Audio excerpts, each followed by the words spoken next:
So we'll meditate for 20 minutes, and then we'll have a talk on the 3 marks of existence. So find your relaxed meditative posture. And gently close your eyes and gently close your mouths. And holding your back straight, but not stiff. Your ears aligned with your shoulders, your nose aligned with your navel. And holding yourself very loosely, very lovingly. Allow yourselves to settle into this room, settle onto your seats, settle into your bodies, and settle into your minds. And take a moment to become aware of the sensation of breathing in your body. Just get a feel for what that's like. To be mindful of your breath in your body.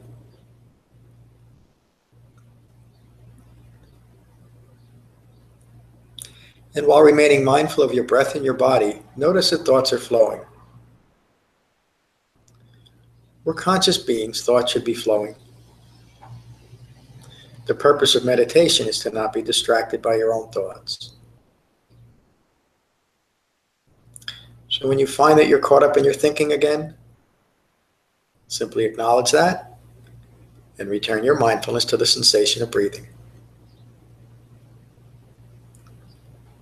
Relaxing your thoughts, remaining mindful of your breathing. And we'll meditate for 20 minutes with callbacks every 5 minutes.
relaxing thoughts, remaining mindful of your breathing.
Relaxing thoughts, remaining mindful of your breathing.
Relaxing thoughts, remaining mindful of your breathing.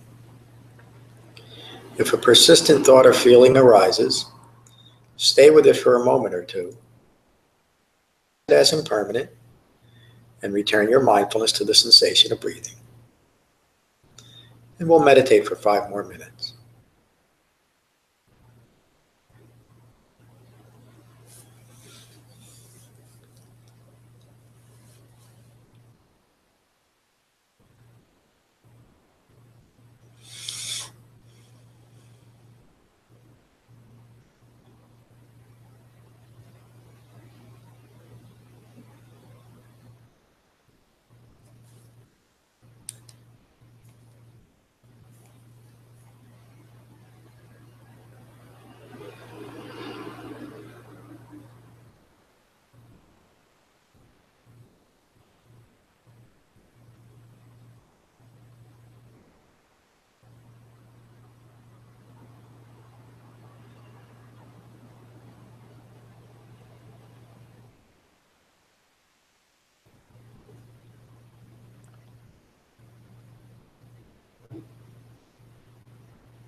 Take a moment to notice the quality of your mind. Be at peace with your mind. And when you're ready, you can gently open your eyes.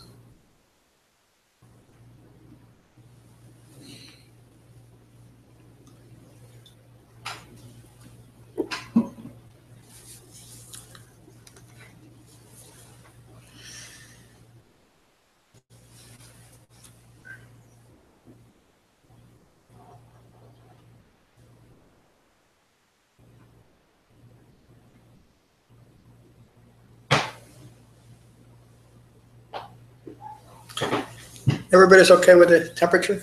Not too stuffy? Okay.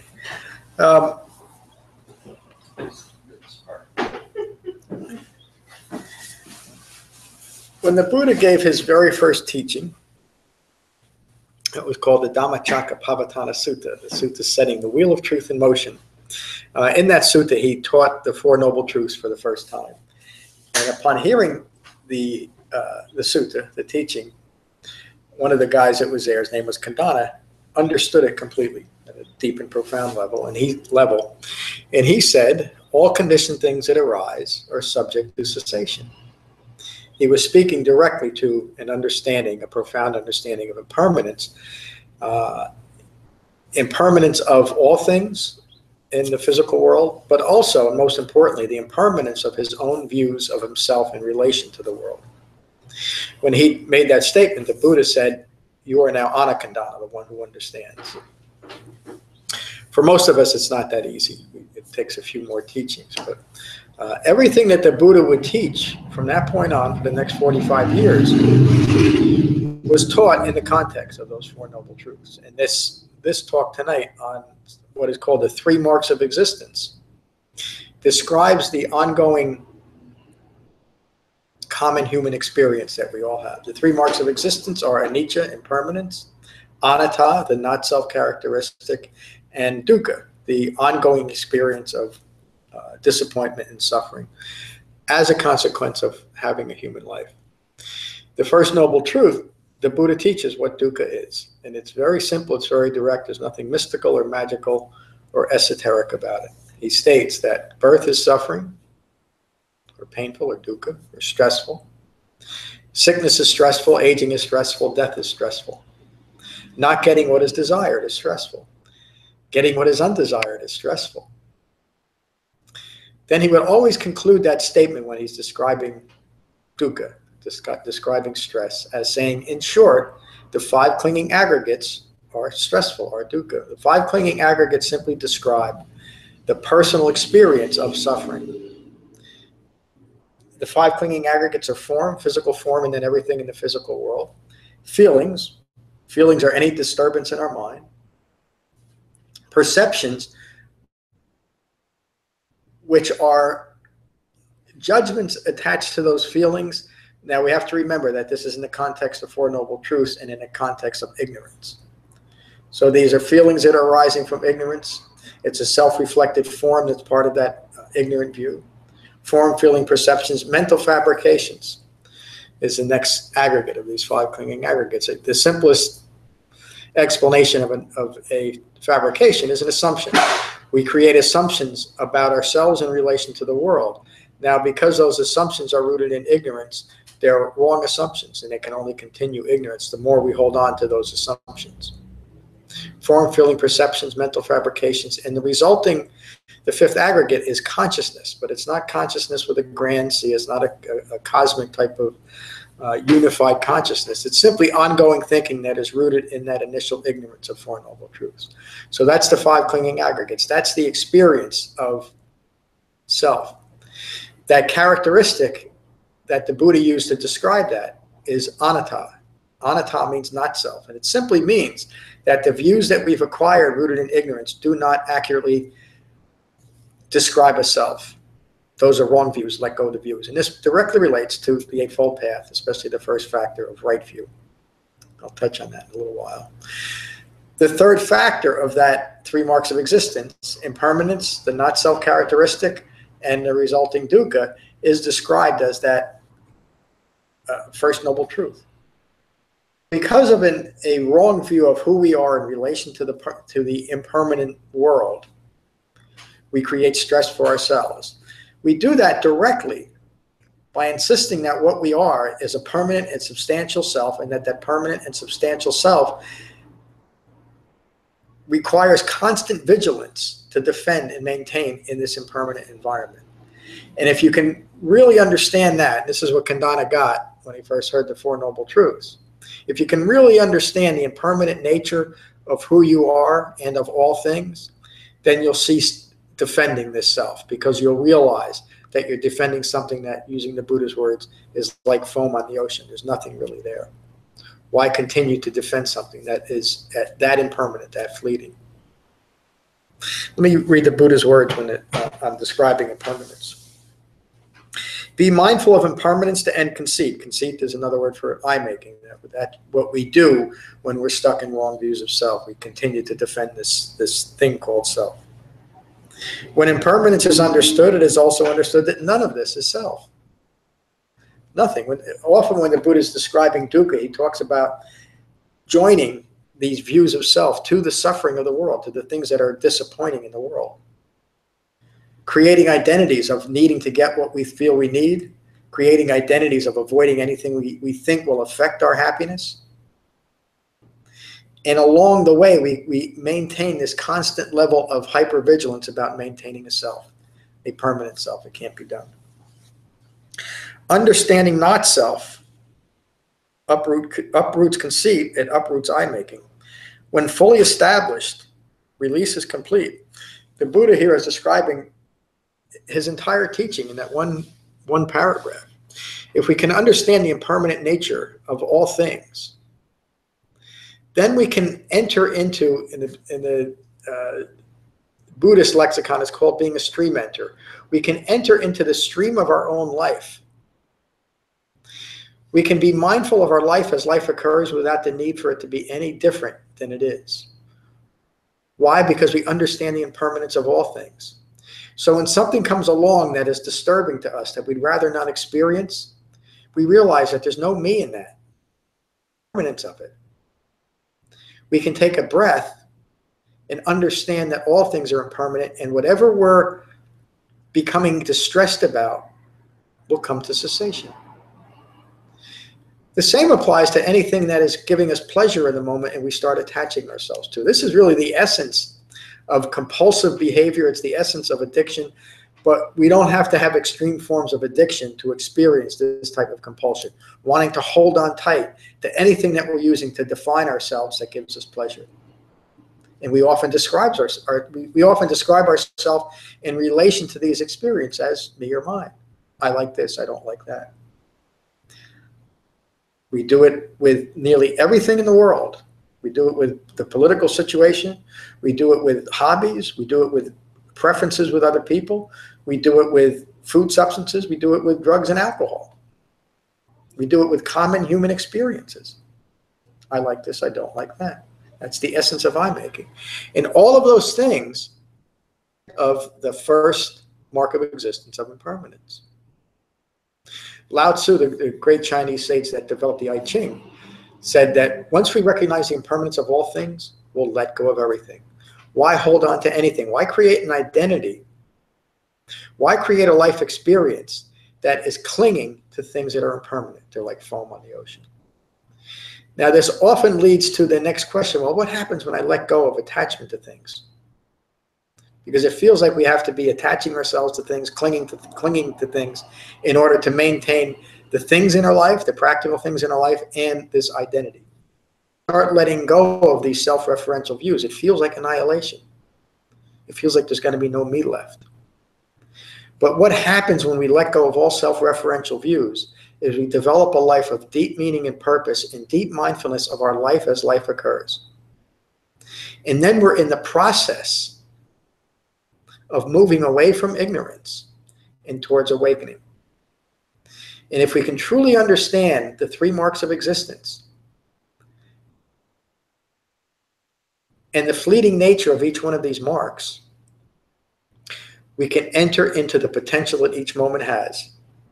And the potential that each moment has is to continue to develop the Eightfold Path through deep concentration and refined mindfulness and move towards awakening.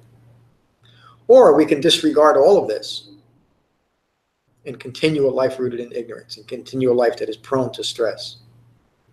Isn't it remarkable that 2,600 years ago, the Buddha recognized the primary problem of all human beings? It seems almost insignificant until you understand how deep and pervasive stress is, that dukkha is. But yet he recognized this 2,600 years ago, and it's something that it's just in the last, let's say, 20 years or so, that we're coming to grips with the pervasive destructiveness of stress in our lives. We're recognizing it as one of the major medical problems of our time. But it's even more devastating than that. The preoccupation with that third mark of existence, the preoccupation with dukkha, the constant preoccupation of satisfying, attempting to satiate that which is insatiable, the self-referential ego self, that which the Buddha said is anatta. There's no such thing as a self there. The constant need for satiating that self-referential ego self distracts us from living our life as our life unfolds. And so our minds are almost always in the past or in the future, or we're ambivalent about what's occurring because it's not disturbing, it's not activating one of our senses, including that ongoing consciousness rooted in ignorance. The three marks of existence, anicca, anatta, dukkha, impermanence of the not-self characteristic and resulting suffering, is something that every human being experiences, something that every human being gets trapped into. Those of you that have heard me talk about the Nagara Sutta, where the Buddha describes his awakening, there's a part of that sutta where the Buddha talks about getting stuck in a feedback loop of self-referential views and consciousness rooted in ignorance. And even as the Buddha describes it, he could not figure out a way to get out of that that feedback loop. That's the loop that we get stuck in. That's the loop of the interplay of impermanence, the not-self characteristic, and the resulting dukkha.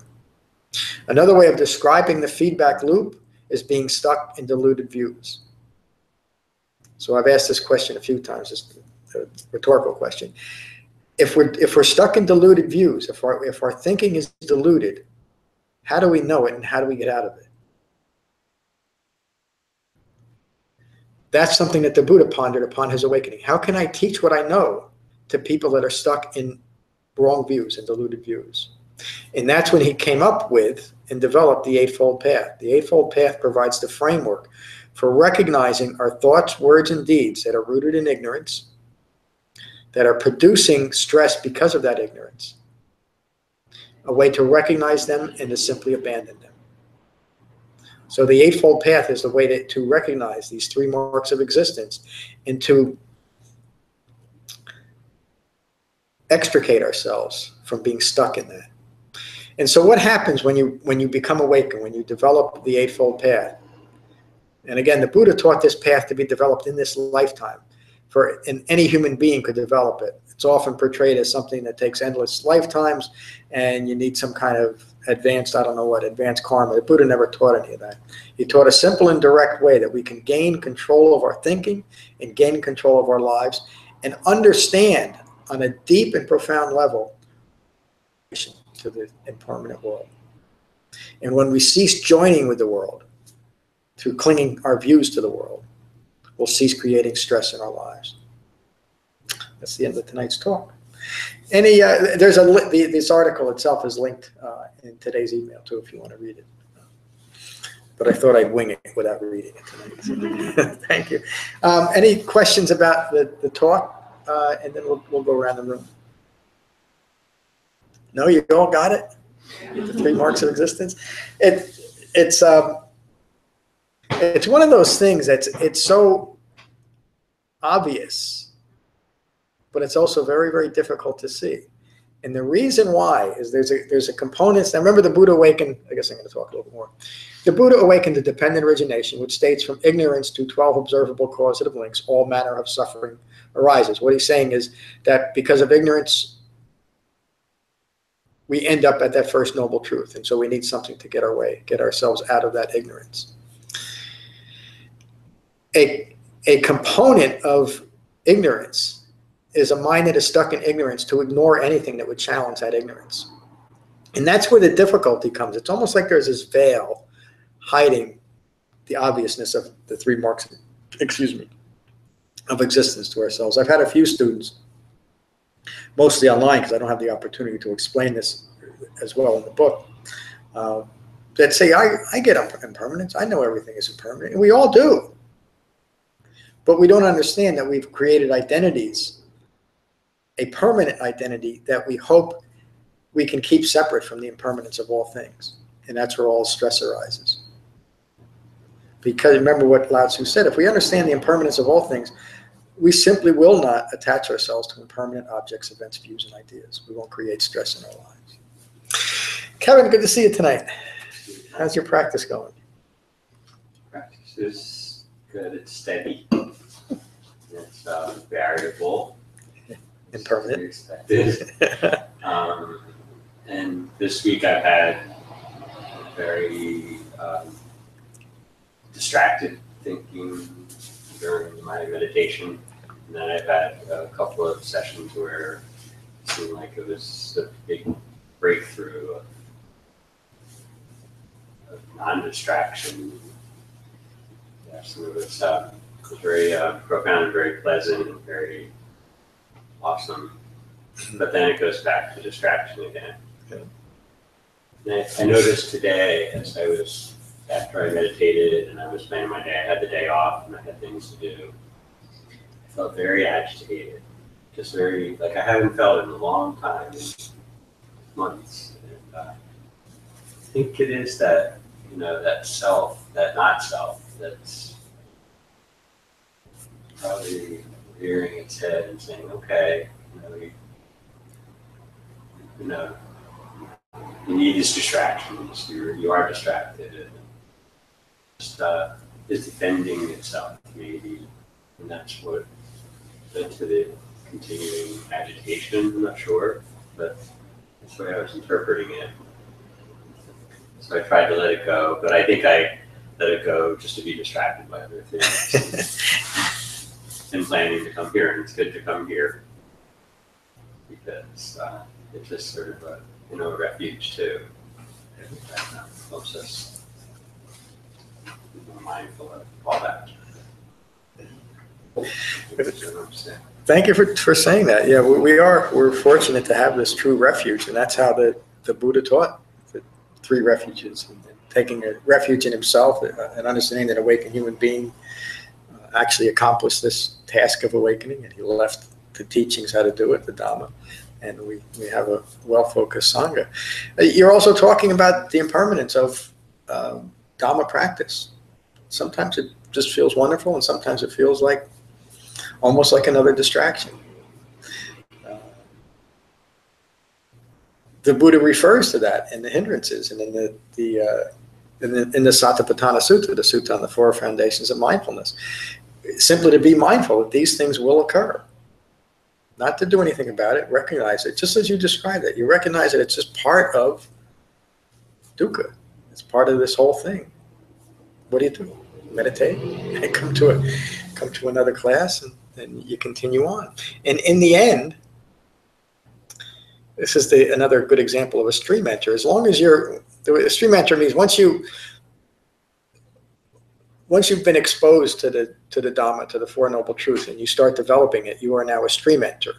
And just like a nice flowing stream, as long as you stay in the stream, you're going to get to the other end.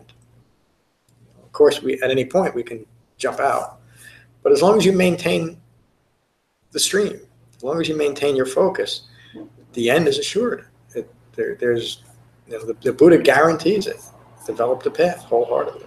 You will awaken. Thank you. Tom, good to see you again. How you been? Good. Practice is going. It's going. It's been consistent as far as my meditations, twice a day. Outstanding. Very distracted though, and definitely first thing you taught me is to have compassion. So I'm just kind of going with the flow, and summers are usually pretty busy for me, so possibly why I'm distracted, and that's okay. Yeah.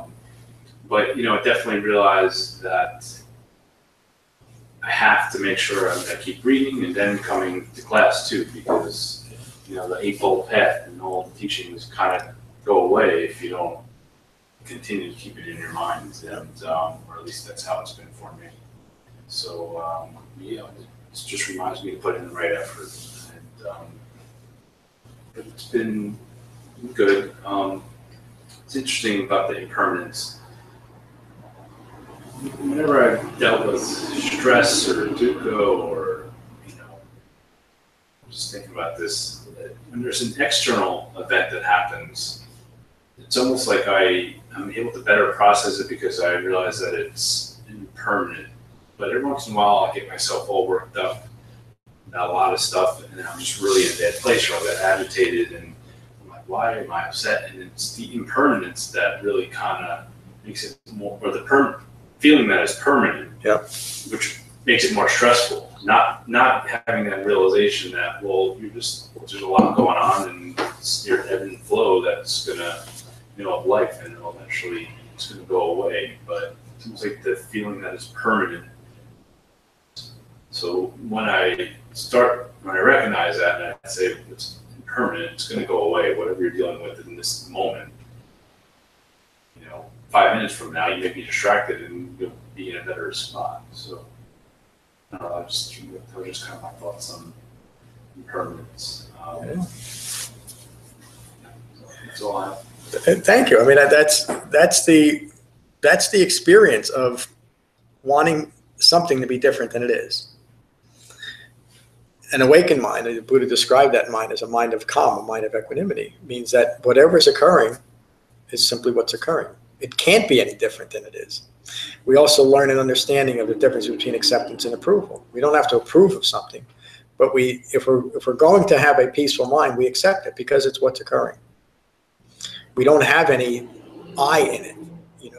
I don't need anything to be any different than it is. Again, it could be something that is quite painful or horrible. It could be something that is incredibly exciting. If we can keep me out of it, keep the I making out of it, recognizing that no matter what it is, I don't have to build an identity over it, then we can maintain peace. But you're describing it from that other point of view, from joining with the upset, and wanting it to be different. All things are impermanent. Why hold on to anything? The meditation deepens concentration. Eightfold Path, or integrating the Eightfold Path, that allows us to really understand the distraction of continued eye-making, of continued conceit. That's why the Buddha didn't teach just meditation. He didn't just say go sit a couple times a day and you're all good to go. He taught this path to be developed so that we can recognize the self-referential views, these views that are causing us to create a self in everything that occurs, causes stress. So, thank you. Glad you're here tonight. Lorna, good to see you. Good to see you, John, and everybody.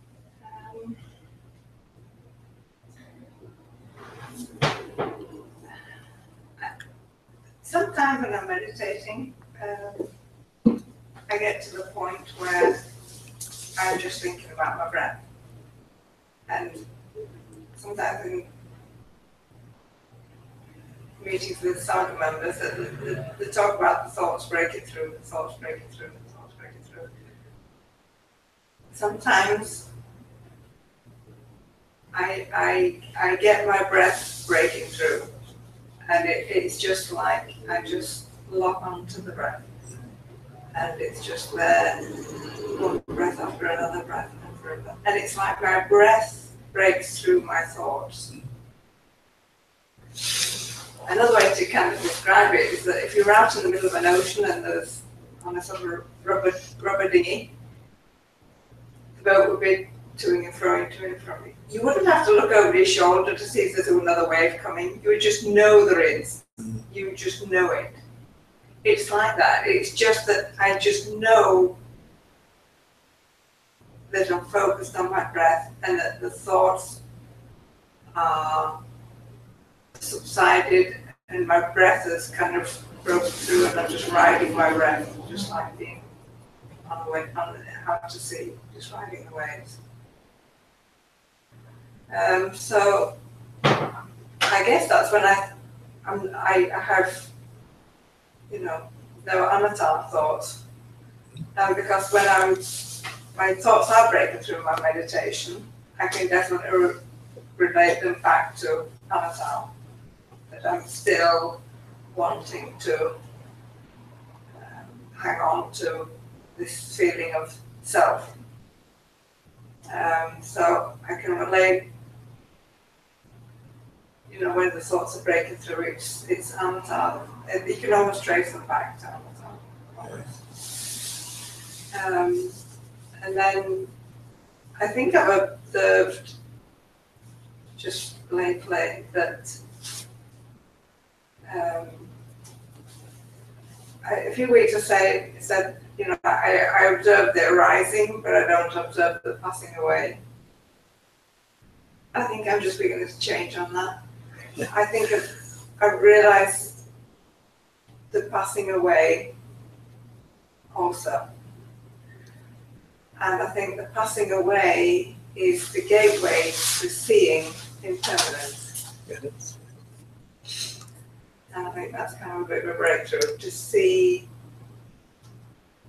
the arising and the passing away of phenomena, is it the word? Yeah.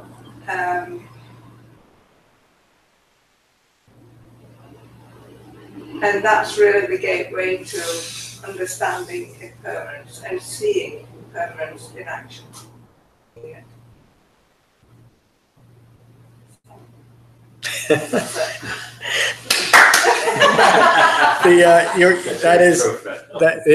the arising and the passing away of all things is understanding impermanence. Oftentimes when the Buddha is referring to the 5 clinging aggregates, he refers to that, especially when he's teaching it. He's recognizing the arising and the passing away of each one of the aggregates. The form aggregate arises and passes away. The feeling aggregates, perceptions are always changing. Assumptions are always changing. Our thoughts are always changing. But in meditation, when you really get locked onto the breath, even if it's just for a few breaths, what you're recognizing is the arising and the passing away of your breath.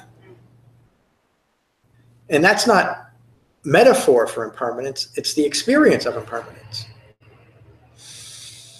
The arising.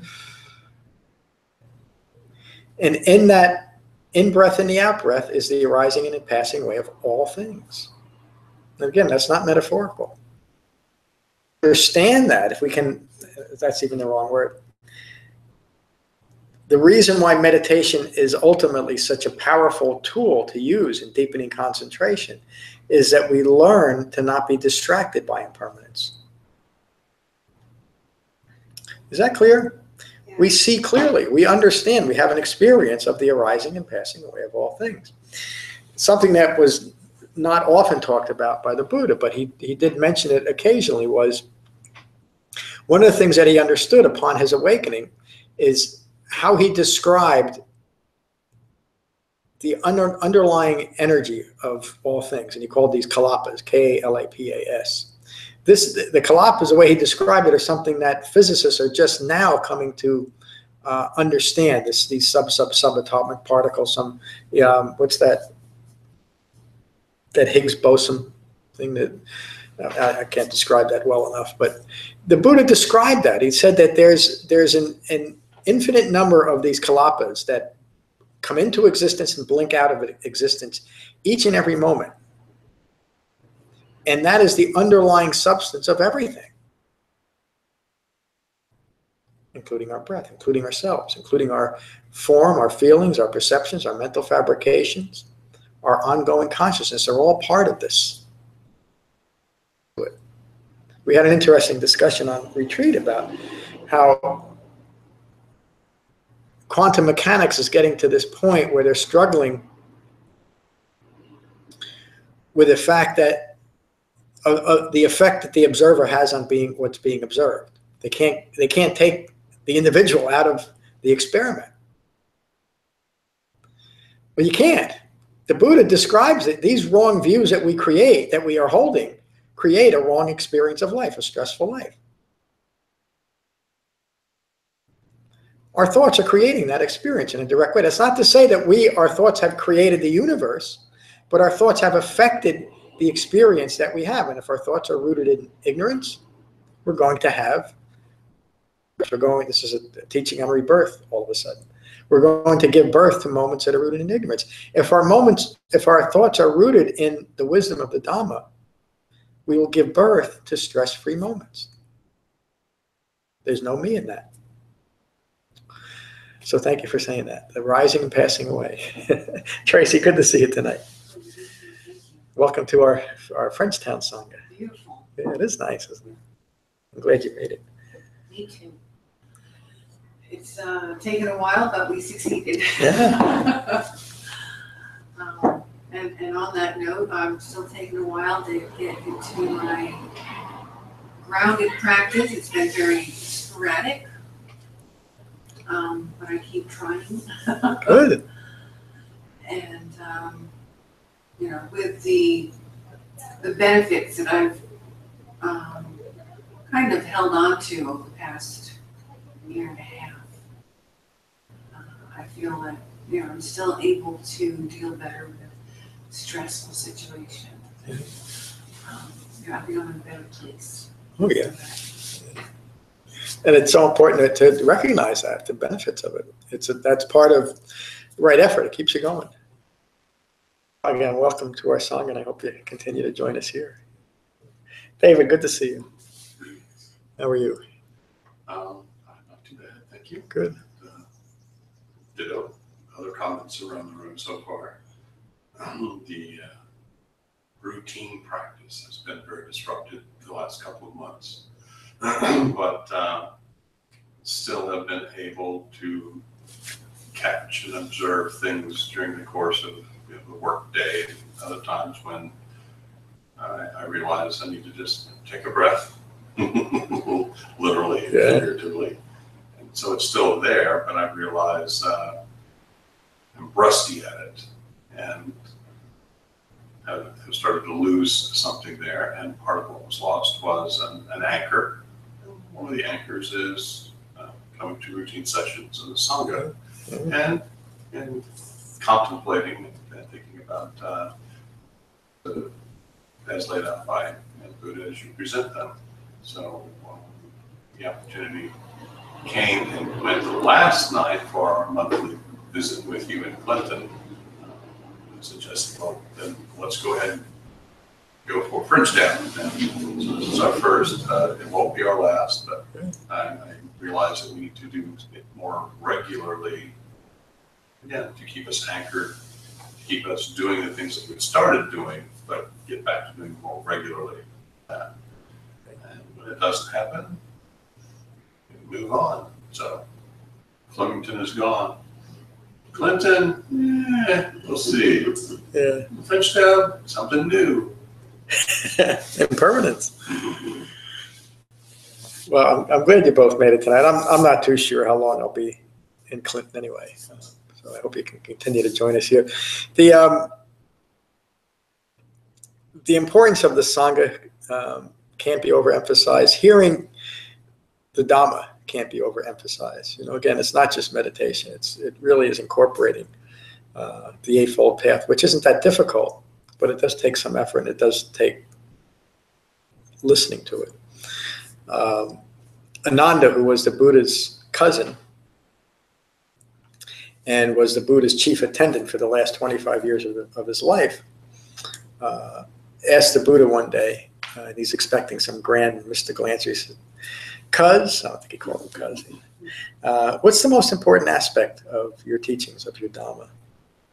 The important aspect of the Dhamma is the Sangha. You can't do it alone.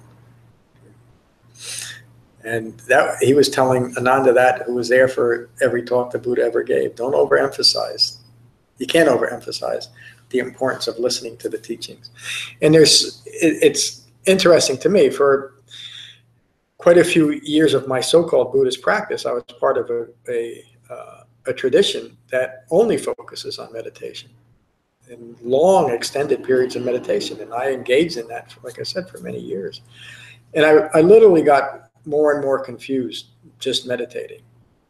Understand that until I stopped doing that and developed the Eightfold Path and a way of seeing things clearly, that I entered that situation with a conditioned mind, a mind conditioned in ignorance. And since I had no frame of reference, all of this meditation I was doing was simply a feedback loop towards that ignorance. There was really no way of getting out of it. The Buddha recognized that too. That's why he taught this Eightfold Path. Okay. One announcement I wanted to remember in my well-concentrated mind. There's our Sangha picnic is July 15th, date of Sunday, and it's just over the bridge, about 10 minutes from here. The info and the directions are on the website, so I hope you can join me. Everyone's invited, not just Sangha members, family, friends, kids, pets, all that stuff. And our retreats. There's no class that day. There is a class that day. Oh, there is a class on Saturday morning. Yep. Yeah. Well, That's a lot. I'm not. The picnic, I have nothing to do with the picnic, really. I'm just going to Eat. I'm going to eat and watch my dog have fun. So, yeah, there'll be a class that day on the 15th. So, that's it. Let's finish with the Buddha's. We always finish here with the Buddha's words on metta. So find your relaxed meditative posture, and gently close your eyes and gently close your mouth to become aware of the sensation of breathing in your body, and let that mindfulness of your breath cease any distracting thoughts to the past or to the future, or that may have arisen from our talk tonight. And metta means goodwill or loving kindness, and metta is an aspiration for those of us developing the Eightfold Path, and it's an ongoing expression of an awakened, fully mature human being. Excuse me. Buddha's words on metta from the Karaniya Metta Sutta. This is what should be done by one who is skilled in goodness, path of peace.